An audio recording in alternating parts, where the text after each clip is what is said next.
All right, we have Mr. Copeland. Good afternoon. Good afternoon, ma'am.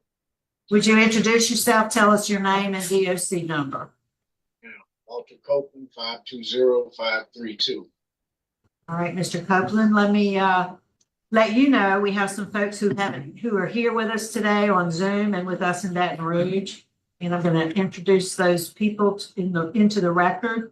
In favor, we have the Parole Project, Channing Blake. Your sister Frances is here today on Zoom. She wants to speak on your behalf, as is Polita Ebanks, your fiance, who also wants to speak. And then not speaking, but also on Zoom, is Nelda Runyon, a friend. Here with us in Baton Rouge, we do have a number of people who are representing the victim in opposition. We have Philip Broussard, Jesselyn Bayham, Janet Hayes, Brett Fascion, Lauren Silv, Angelia Silv. I apologize if I mispronounced that name. Lacey Clark, Chandra Ures, and Kimberly Nixon. Miss Angelia will be speaking at the appropriate time.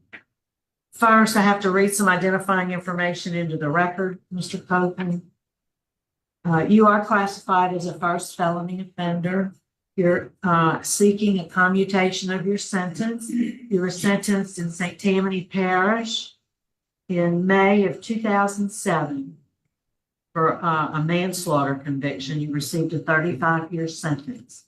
You do have a parole eligibility date, which is in August of 2031. You also have a good time date, which is a mandatory release date, which is October 3rd, 2034. Is that information correct? Yes, ma'am. Mr. Copeland, we'd first like to get your statement. I know you've prepared for today, so tell us,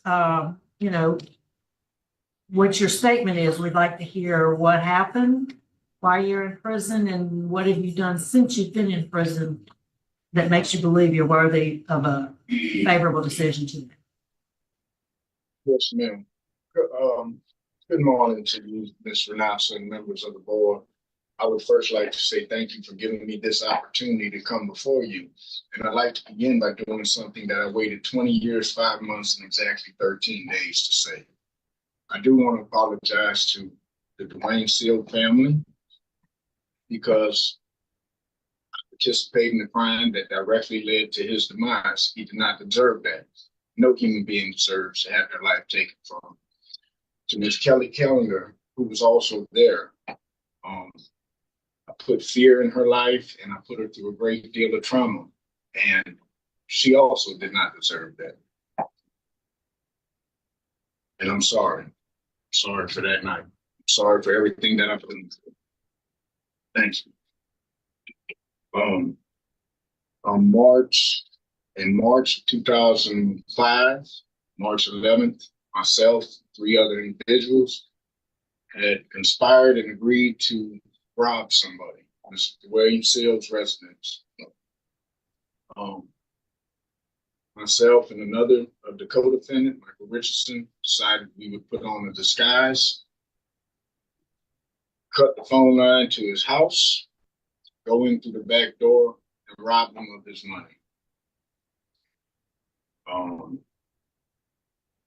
And that's what we did. I knocked on the front door. When I knocked on the front door, my co-defendant was already at the back door. While I was knocking on the front door, I heard a gunshot. I ran along the side of the house, went to the back door. The glass was shattered. He was in the house. Mr. Dwayne Seal was on the ground shot.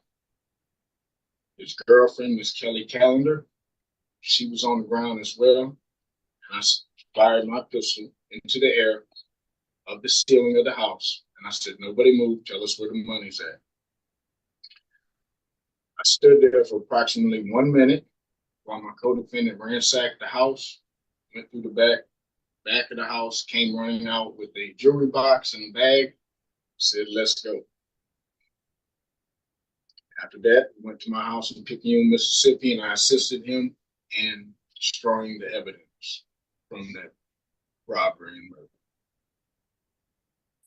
The next day, I was arrested for murder, sent to St. Tammany Parish Jail, convicted of manslaughter at trial.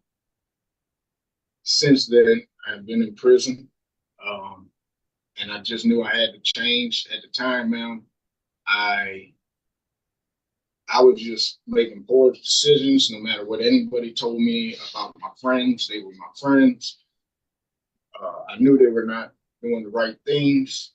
And nobody could tell me they weren't my friends. I was just following the leader, following them, following the wrong people. I knew I had to make a change since then, being in prison. I took advantage of the self-help programs that was provided by DOC. And I am grateful for that.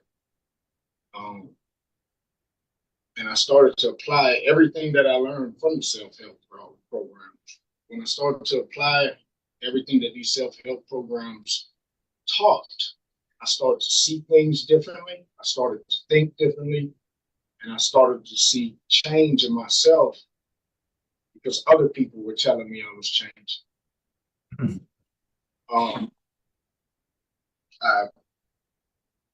The self-help programs that I was in, I soon found myself becoming a facilitator of these programs, as well as a mentor, a peer educator, and just trying to better myself a little more every day that I've been here.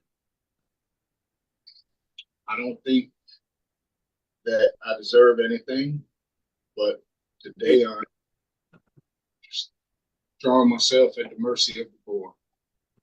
Thank you. All right. Thank you. Captain, what can you tell us about Mr. Copeland? Walt has done some amazing things since he's been here. It's hard for him to relate to people for some reason. I'm not sure, but he and I have a pretty great relationship. He's kind of my go-to guy when I need crazy things done. He's always willing to give it a shot for me. He works hard here at keeping this place clean and beautified, and we are grateful to have him here. All right. Thank you, sir. Captain, how long has he been there? How long have you been here this time? 5 years. At police barracks? Yes, sir. All right. Mr. Blake with the Parole Project. We'll hear from you now.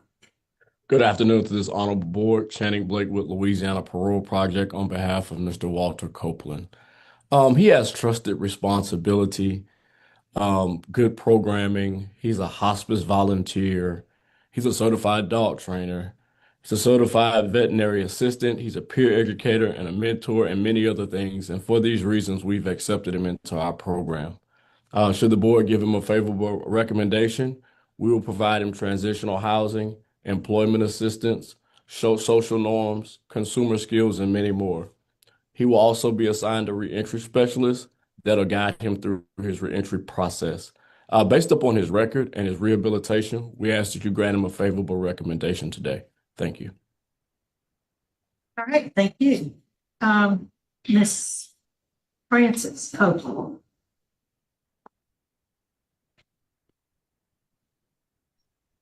Hi, my name is Frances Copeland. I am Walter's sister. We have a close relationship. Out of the three of us, me and him are the closest. I am a school teacher, so pardon the background. I'm on break, so this worked out great. I've been teaching for over 20 years, and I've seen a lot of growth in my brother. He's a mature man now. He's accomplished a lot since he's, been in there. He has shown remorse to me about what happened in the past. I don't think at his age at that time, he didn't realize that, a life was going to be lost during that tragic event. It was, it ended up that way. And I'm sorry to the family as well, because that's just tragic and it shouldn't have happened. And he's been a great mentor to my children. He always tries to lead them in the right path. I have a very wild son, and he college graduate. I have my daughter, she's a college graduate. They're very successful at their jobs. And they always like, well, Uncle Walter, He's always told me, choose the right path, choose the right path. They don't want to have to end up like where he ended up. They look at that as a sign to them. I have a granddaughter who he has a good little relationship with. They talk on the phone. She always wants to go over there to his house. I would love for him to be able to have a closer relationship with her because he's a different person now. He's a changed person. He's empathetic towards my feelings, my children, my grandbaby. I will support him financially, housing, transportation upon release, if granted. I've seen a lot of growth in my brother, and I just hope that everyone can see that. He's a good guy who knew he did wrong, and he's sorry for it. But he's doing everything he can to just become even a better and better person. Thank you for taking the time to speak with us today. I'm glad it worked out for you, Brett. Thank you, Megan. Thank you.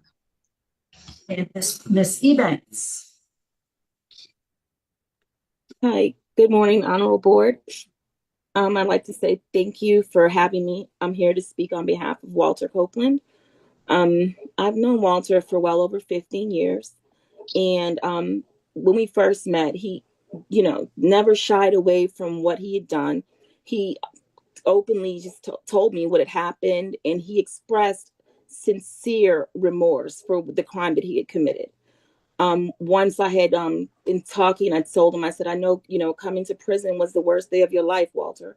And he told me, he said, no, it's not the worst day of my life. He said, the worst day of my life was knowing that I was involved in a crime, that someone lost their life and their family lost their loved one. He said, that will forever be the worst day of my life. And at that moment, it just kind of went off. I'm like, oh my God, it just felt so, so bad for him. But while he was incarcerated, I watched Walter complete many, many self-help programs. He became a veterinary assistant. He became a dog trainer, which I think he mastered.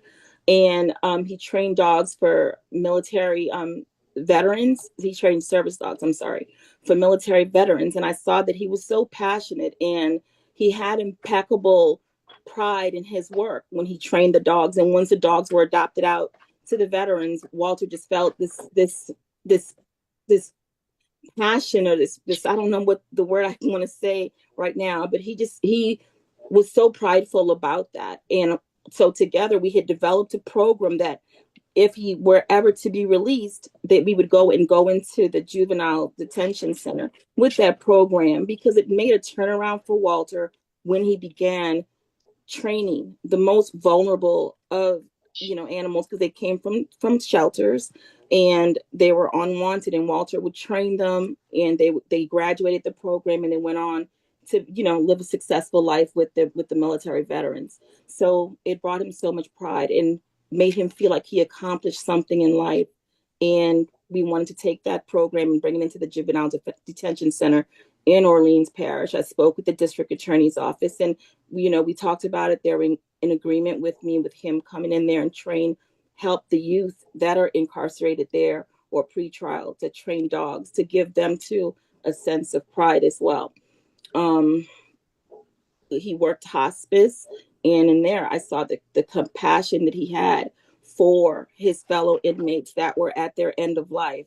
I'd hear him on the phone. He'd tell me he has to go feed the inmate that was, the patient that was lying there losing his life. He'd work overnight and sleep in the room with the guy in the hospice. And he just had so much empathy and so much compassion for them that it's just unbelievable.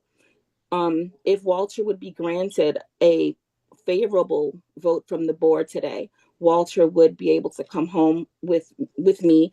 I would provide him financial support, transportation to get to and from work, where I have already secured a position for him with Express Employment Services. They would hire him as a heavy equipment operator. I would also provide him continuous emotional and social support, just so he'd have that that, for survival so that he could succeed. I believe that Walter has demonstrated change. And I think if you all would give him a chance, a favorable decision, a favorable vote today, Walter would come out here and do great things and be a pillar and an asset to our community. And I want to say thank you for your time, for allowing me to speak today on Walter's behalf. Thank you, ma'am. We appreciate hearing from you. Now we'd like to hear from the opposition, Mr. Seal's wife, Ms. Angelia Seal.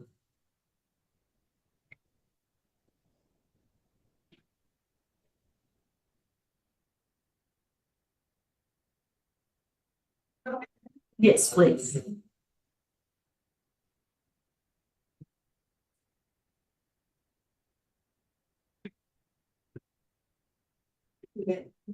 Oh, sure. Can you speak a little louder? I know it is going to be difficult, but we want it to be everybody to be able to hear. Yeah, well, I look at the lady and the sister and everyone getting on that, and they talking about, she wants to him to be a part of her grandkids' life. She wants him to do this. What about his kids his grandkids that he can't see? He's got daughters, he's got sons, and then the other lady talking about how good he's done and that. What else can you do in jail? That's all you could do to occupy your time. I mean, so if he wouldn't have got convicted of killing my uncle, where would he be right now in life? Would he have did more things like that? He's in prison, of course. He could be a dog sitter or a dog trainer or this or that. But what about us? I mean, we'll never see him again. So of course he's got grandkids. Would he be here speaking about something if he would have done that to somebody else? No. So I mean, I don't think he should. I think he should just do his time and sit in there and think longer what he done. Because I mean, he took a person that was a big teddy bear to everybody of nothing, but absolutely nothing. So that's how I feel. And you're Mr. Broussard? Yes, ma'am. Okay, thank you. And this is his daughter with grandkids that they never gonna ever meet their grandfather. Ever.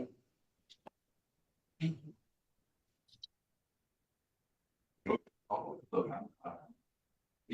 got to. It's hard.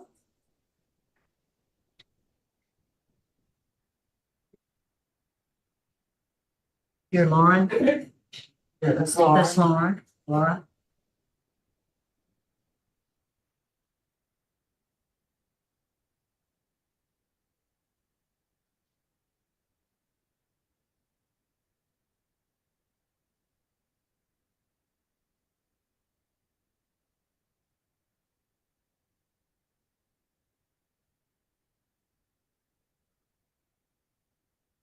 How old was Lauren when this happened?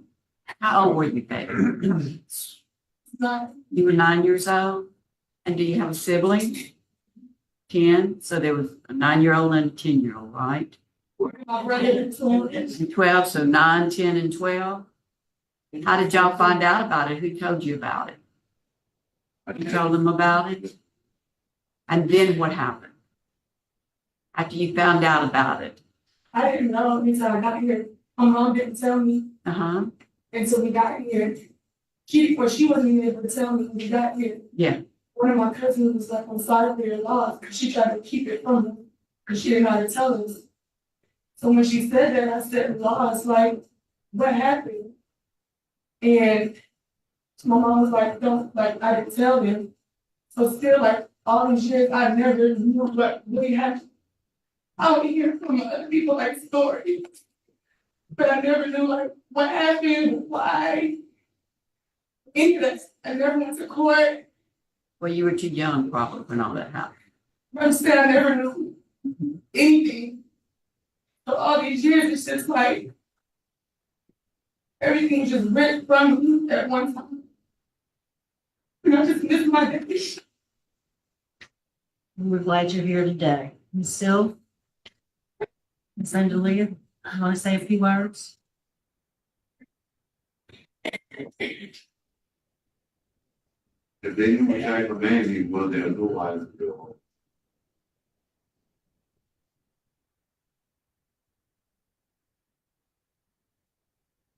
it. And only took him and showed us. You needed to get people. You could do anything. That's what transpired that night. It didn't have to happen. They could ask him for whatever they say. Wouldn't get anything. And then something.